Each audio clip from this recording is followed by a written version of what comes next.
मेरा नाम PL मेहता है। पार्टीशन के टाइम पर मेरी उम्र 10.5 साल थी।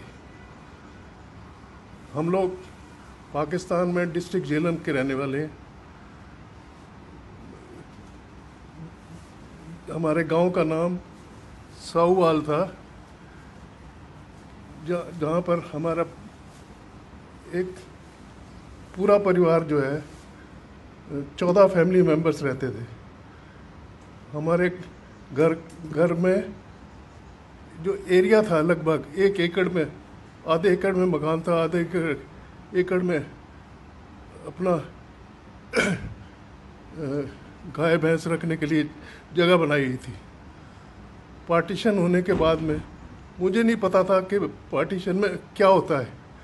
जब वहाँ पर जुलूस निकला तो मैं भी उनके साथ हो लिया। वो पाकिस्तान जिंदाबाद के नारे लगाते रहे, मैंने भी लगाने शुरू कर दिए। मुझे मालूम नहीं था कि पार्टीशन होता क्या है। लेकिन कुछ समय बाद हमारे पिताजी के मित्र आए।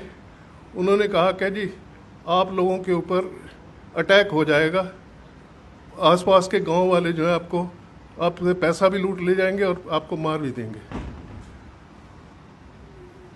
क्योंकि हमारा परिवार बहुत संपन्न परिवार था। उस समय हमारे पास 50,000 रुपया कैश और 5 किलो सोना था।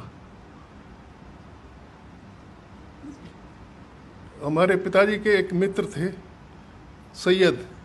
उन्होंने कहा जी आप लोग हमारे घर में आ जाइए, आपको मेरे घर में आओगे तो आपके ऊपर अटैक नहीं होगा। हम लोग उनके घर चले गए। फिर लोगों को कैंप ले जाने के लिए मिलिट्री ने आना शुरू कर दिया।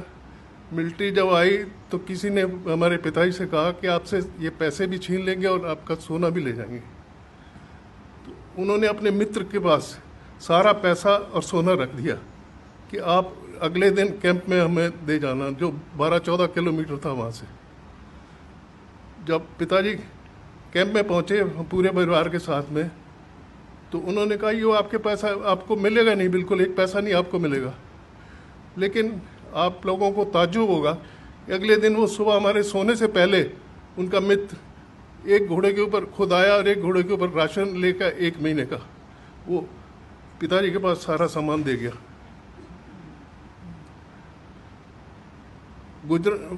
पिंडारन खान में जो कैंप लगा था वहाँ से 3 गाड़ियाँ चली थी। 3 गाड़ियों में पहली गाड़ी सरदारों की थी।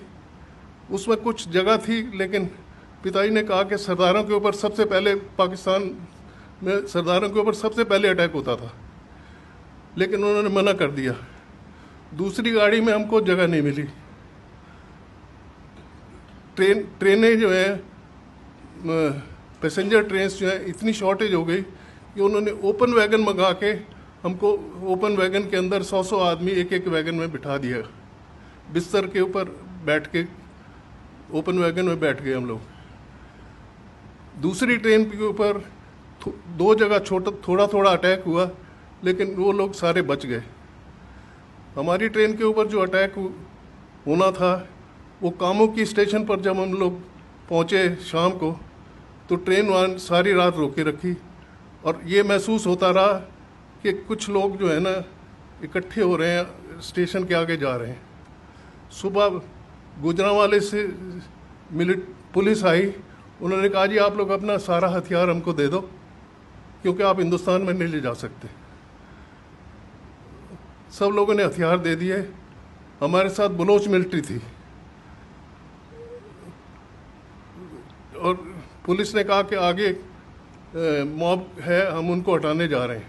वो हटाने क्या गए थे, उनको साथ में बुला लाए, अब आप अटैक कर सकते हो। 24 सितंबर सुबह 10 बजे अटैक शुरू हुआ। सबसे पहले तो उन्होंने पैसे छीने, जो कुछ है दे दो, हम मारेंगे नहीं। उसके बाद में यंग लड़कियां निकालनी शुरू कर दी। 300-400 लड़की, 4000 पूरी ट्रेन में पैसेंजर थे। पहले तो उन्होंने 300-400 लड़कियां निकालनी, फिर ऐसा काटना शुरू कर दिया जैसे ओपन वैगन में गन्ना बाहर निकला होता है, उसको जैसे काटते हैं ऐसे इस तरह से तलवार से, लाठियों से मारना शुरू कर दिया। मेरे परिवार के 14 मेंबर्स थे, 11 मेंबर्स को मेरे सामने मारा गया।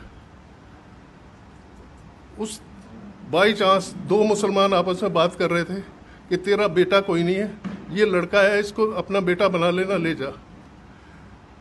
पिताजी ने मेरे उनसे कहा कि जी इसको ले जाओ लेकिन मारना मत। बाई चांस मेरे पास एक घड़ी, घर में एक घड़ी मुझे मिली, डिस्ट वॉच, वो मैंने जेब में रखी थी। मैंने कहा मेरे से घड़ी ले लो, मुझे छोड़ दो। उन्होंने घड़ी लेके मुझे छोड़ा तो साथ में एक औरत बैठी थी जिसने जेवर पहने हुए थे, उनके जेवर उतारने में लग गया। मुझे अपने चाचा जी ने अपनी तरफ बुला के नीचे बिठा के ऊपर अपना पगड़ी खोल के ऐसे ऊपर डाल ली। उनको तलवार से मारा गया और तलवार का अगला पोर्शन मुझे भी गर्दन पर लगा। हम बैठे रहे वहीं पर। 3,500 आदमियों को उन्होंने मार दिया। जो बचे हुए थे या तो ज़्यादा जख्मी थे या मुर्दों के नीचे छुपे हुए थे, जिनमें से मैं भी एक था। हम फिर मिलिट्री ने ये कहा, मिलिट्री वालों ने, अब जब वो थक गए वो चले गए, मिलिट्री वालों ने कहा कि आप लोग प्लेटफॉर्म पर आ जाओ, और वो चले गए हैं। प्रोग्राम ये था कि इनको प्लेटफॉर्म पर लाके सबको मार दिया जाए। लेकिन हमारी किस्मत कुछ ऐसी अच्छी थी कि हिंदू मिलिट्री का कॉन्वॉय वहाँ से पास हो रहा था। मेन रोड जो थी स्टेशन के साथ में लगी, अटैच थी। कामों की स्टेशन जो है बिल्कुल जीटी रोड के ऊपर था। स्टेशन के ऊपर पुलिस मिलिट्री, हमारी हिंदू मिलिट्री आ गई। उन्होंने जो हमारे साथ बलोच मिलिट्री थी, बलोच मिलिट्री ये काम ये करती थी कि जो यंग लड़का निकल के भागता था वो बलोच मिलिट्री गोली मार देती थी। ये पोजीशन थी हमारे वहाँ पर। उसके बाद हम लोगों को ये कंडीशन लगाई गई कि इनको हॉस्पिटल ले जाओ जितने ज़्यादा ज़ख्मी है या थोड़े बहुत ज़ख्मी है। हमें गुजरांवाला हॉस्पिटल में वहाँ से ट्रेन में शिफ्ट कर दिया गया। डेड बॉडीज़ की जो ट्रेन थी उसके ऊपर लिखा गया तोहफे to Hindustan to Mahatma Gandhi and Jawaharlal Nehru. वो पूरी ट्रेन दिल्ली लाई गई। वो ट्रेन को नेहरू को दिखाया गया, जवाहरलाल गांधी को दिखाया गया। उन्होंने कहा ऐसा नहीं होना चाहिए। जब पटेल जी ने देखा तो उन्होंने कहा एक के बदले 4 होना चाहिए। 3 ट्रेन कटने के बाद में पाकिस्तान ने हाथ खड़े कर दिए। ये पोजीशन थी। हॉस्पिटल में हमारी हालत ये थी कि 5-6 वहाँ पर लोअर स्टाफ जो था वो हिंदू था, बाकी डॉक्टर सारे मुसलमान थे।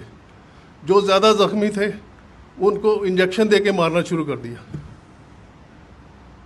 हिंदू कंपाउंडरों ने सबसे आके कहा कि इनसे ना इंजेक्शन लगवाना ना दवाई लेना, हम ये अभी थोड़ी देर में चले जाएंगे, हम आपको सब ट्रीटमेंट हम करेंगे। हॉस्पिटल में उन बेचारों ने पूरी रात हमारी सेवा करी, सबकी पट्टियाँ करी। मेरे पास जो कमीज़ थी, मेरे चाचा जी को जब तलवार से मारा तो खून से पूरी भर गई थी। वो मैंने कमीज़ उतार के फेंक दी। एक दिन मैं बगैर कमीज़ के रहा। हॉस्पिटल के हिंदू स्टाफ ने मुझे एक छोटी सी कमीज़ ला के दी जो मैंने पहनी। बाई चांस 2 दिन के बाद में जब हमें हिंदुस्तान शिफ्ट करना था तो फ्लड आ गए, रोड्स ब्रीच हो गई। 15 दिन हमको हॉस्पिटल में रहना पड़ा। हॉस्पिटल में हमको 1 रोटी सुबह और 1 रोटी शाम को मिलती थी, जिसके ऊपर दाल डाल के थोड़ी सी दे देते थे। लेकिन हमारी किस्मत थोड़ी सी ऐसी अच्छी थी कि 3-4 दिन के बाद में आरएसएस वालों को पता चला कि यहाँ पर ज़ख्मी आदमी आए हुए हैं। वो गोलियां चलते हुए, गोलियों के बीच में चलते हुए वो लोग हम लोगों के लिए कपड़े लेके आए, खाना लेके आए, और एक मुसलमान औरत जो है वो भी खाना बना के लाती थी। हम लोग कहते थे कि इसमें जहर होगा, ये हम नहीं लेंगे। इस वजह से 15 दिन रहने के बाद में फिर हमको ट्रकों में अमृतसर शिफ्ट किया गया। अमृतसर से हमारे मौसा जी जो थे उस समय एसपी पुलिस थे, अम्बाला के, हम लोग वहाँ आए। हम लोग जो है मेहता जो फैमिलीज़ हैं, हम लोग मियाल ब्राह्मण हैं। हमारे जितने पाकिस्तान में जितने हमारे परिवार थे, या तो मिलिट्री में थे, या पुलिस में थे, या खेती करते थे। आर्मी में हमारे पार्टीशन के बाद में भी हमारे डिस्ट्रिक्ट के 4 आर्मी जनरल्स रिटायर हुए हैं। उनमें से और 2 गवर्नर चंडीगढ़ के जो थे वो भी मेहता फैमिली से ही हैं। एक मिजोरम के लेफ्टिनेंट गवर्नर भी छिबर रहे हैं। पार्टीशन के बाद में हम लोग सारे हिंदुस्तान में बिखर गए। कुछ लोग व्यापार करने लगे, कुछ नौकरी करने लगे, लेकिन हम लोगों ने हार नहीं मानी। कुछ आप ये देखिए, पार्टीशन के बाद में भी हमारे आर्मी में या इंडस्ट्री में सब लोगों ने बड़ी मेहनत करके, मोहन मेकिन जो है वो भी मुयाल मेहता फैमिली से ही है। सिस्टोपिक एक कंपनी है दवाइयों की, जिनका टर्नओवर करीब 300-350 करोड़ है। उन्होंने प्रोफेसर थे चंडीगढ़ यूनिवर्सिटी में, उन्होंने अपनी कंपनी बना ली, उन्होंने दवाइयों की फैक्ट्री खोल ली। कुछ लोग फिल्म लाइन में चले गए, जैसे कि सुनील दत्त, उनका बेटा, और ओम प्रकाश, अनंत बख्शी, ये सारे मेहता फैमिली से बिलोंग करते हैं। हम लोगों ने यहाँ आने के बाद में किसी के आगे हाथ नहीं फैलाया। मैंने 15 साल की उम्र में कमाना शुरू किया था। आज मेरी उम्र 85 प्लस है और मैं अभी तक अपना बिजनेस हैंडल करता हूँ। और लेकिन पुरानी यादें बुला नहीं सकता। कश्मीर फाइल को देख के मुझे खुद महसूस होता था कि जो उनके साथ हुआ है वो हमारे साथ पहले हुआ था, उनके साथ अब हो रहा है। आप लोगों ने मेरी व्यथा सुनी, उसके लिए धन्यवाद। जो पार्टीशन के 3 आदमियों को मैं जिम्मेदार मानता हूं, पंडित नेहरू, महात्मा गांधी और जिन्ना। अगर महात्मा गांधी मान लेते कि जिन्ना ने ये सजेस्ट किया था कि 5 साल में 2 साल हमें प्राइम मिनिस्टरशिप दी जाए इंडिया की, 3 साल जवाहरलाल रहे, लेकिन जवाहरलाल नहीं माने थे और उनको सबको मालूम था कि जिन्ना ने 6 महीने या 1 साल के बाद में मर जाना, उसको टीबी थी। ये हालत थी।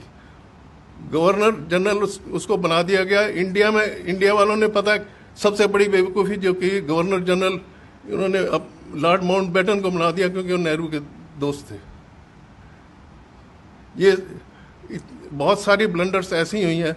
जितने हमारे एजुकेशन मिनिस्टर हुए हैं पुराने, सारे मुसलमान रहे हैं। सिर्फ मुसलमानों की उनकी हिस्ट्री जो है उन्होंने रिपीट करी है। हिंदुओं के किसी महाराणा प्रताप या शिवाजी के बारे में किसी ने 2 लाइनें भी नहीं लिखी हैं। ये हमारी भारत की व्यथा है। धन्यवाद।